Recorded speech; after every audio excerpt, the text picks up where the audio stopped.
what's the best way to protect your wealth right now, and probably what are some of the things we need to look out for going forward as far as growing our wealth and really making the best of this crisis and this wealth transfer that we find ourselves in.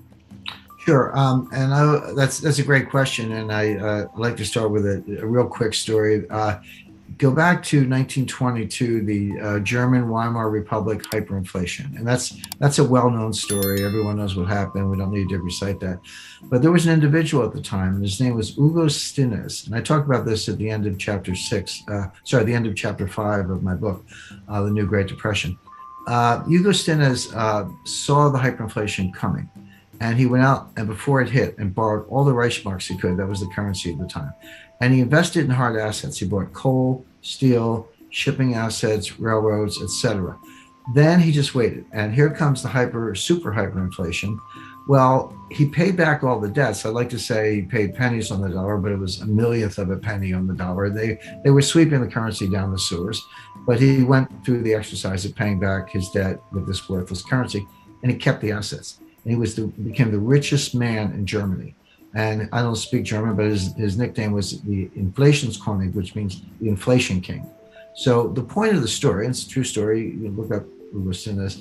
The point of the story is even in the greatest hyperinflation in the history of developed economies, in the history of the world, this guy became the richest man in Germany because he saw it coming and he did the right thing. So the point I make to investors is that you're not helpless. We're in hard times. They may get worse in some ways, but you don't have to curl up in the ball. There's always something you can do to go out and at a minimum preserve wealth and even better prosper and make some money. So let's get specific about that.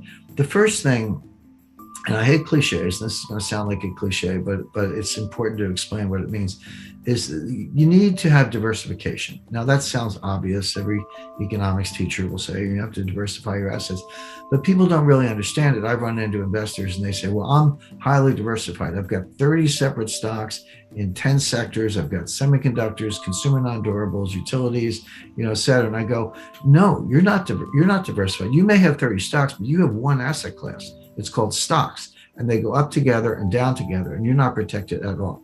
So by all means, have a slice in stocks. That's fine, but I recommend a significant slug of cash. And people go, well, cash has no yield, and why would you have cash, et cetera?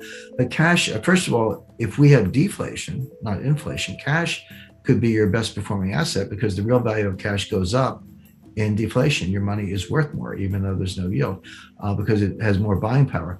But more to the point, here's what's not well understood. Cash has embedded optionality. If you're the person, right now visibility is poor. We don't know exactly what's going to happen. I have a forecast, but you've got to really constantly update it. But as visibility improves, and we can see who's going to win the tug of war between deflation and inflation. If you're the person with cash, you can pivot. Maybe you want to buy more gold because here comes the inflation, or maybe everything ends well and you want to buy more equities, etc. Well, you can do that if you have cash. If you throw all your money in private equity and you decide that's not such a good bet, good luck getting your money back from Henry Kravis. I mean, he's a great private equity manager, but he's not going to give you your money back early. You're stuck. So it's a good idea to keep some cash in reserve. Beyond that, some alternatives, some room for private equity, room for venture capital. I highly recommend residential real estate in what I call go-to locations. Let me just explain that briefly. Right now, we're seeing this in the United States, but I don't doubt you're seeing it in Victoria and Melbourne and elsewhere. People are getting out of the cities. I mean, cities have always been a trade-off. On the one hand, there's noise and pollution, a certain amount of crime and high taxes and all that. But on the other hand, you have museums and cultures and great restaurants, and there's a lot of buzz, and people find it very attractive. And on balance, people have accepted the trade-off. They'll say, like, I'll take the excitement of the city despite the inconveniences. And they've always been magnets for talent, lawyers, bankers, artists, writers, other professionals, actors, etc. But now what's happened is we've got all the disadvantages, at least in the United States, the dearth and noise of pollution. Worse, murder rate in New York has doubled, suicide rates have tripled, drug abuse is up, et cetera. So we have the disadvantages are worse, but the benefits are gone. The museums are closed, Broadway's closed, et cetera. So people are just getting out of the cities. And so residential real estate in places like Los Angeles, New York, San Francisco, Seattle, elsewhere, and I dare say Melbourne, are actually collapsing. But you say, where are they going? In the United States, they're going to Miami, Nashville, Tennessee, Austin, Texas, Boise, Idaho, Phoenix, Scottsdale, and some other kind of magnet cities. So basically, residential real estate in the places where people are going. Miami is red hot right now. Phoenix, red hot. Austin, same thing. So there are good opportunities there. Commercial real estate, forget it. It's nowhere near the bottom. Probably wouldn't even look at it for maybe another year. And then finally, gold. I recommend 10% gold. I talk about gold all the time, and people always want to put words in your mouth, and they go, well, Jim Rickards says, sell everything and buy gold. I've never said that. I don't believe that. It's not the end of the world. We'll get through it. We'll muddle through. But 10% gold, yeah, that's a good piece to have. It's your inflation protection, obviously. It's also, if it's physical gold, it's a non-digital asset. If it's gold miners, it's a leverage bet, so you can make even more money. But people don't understand that gold does very well in deflation.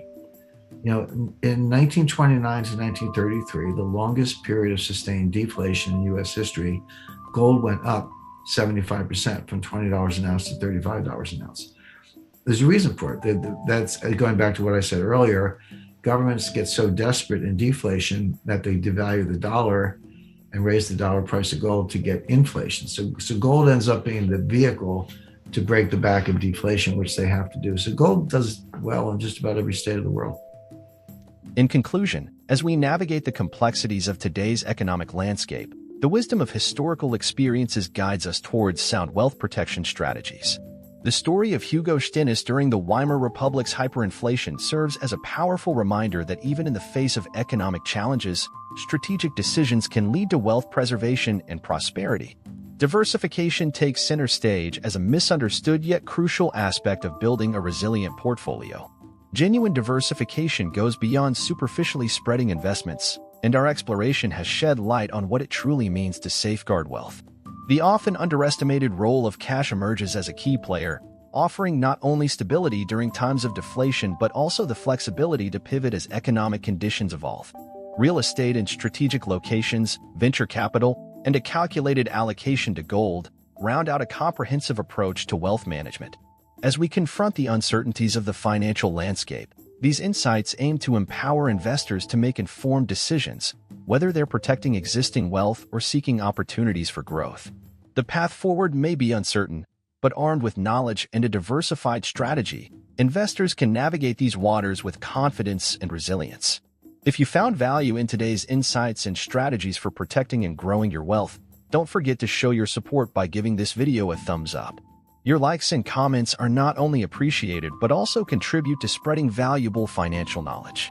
For more content on navigating the intricate world of finance, wealth management, and economic insights, make sure to subscribe to our channel. By subscribing, you'll stay updated on the latest analyses and strategies to help you make informed decisions in these dynamic times. Thank you for tuning in, and we look forward to having you as part of our growing community.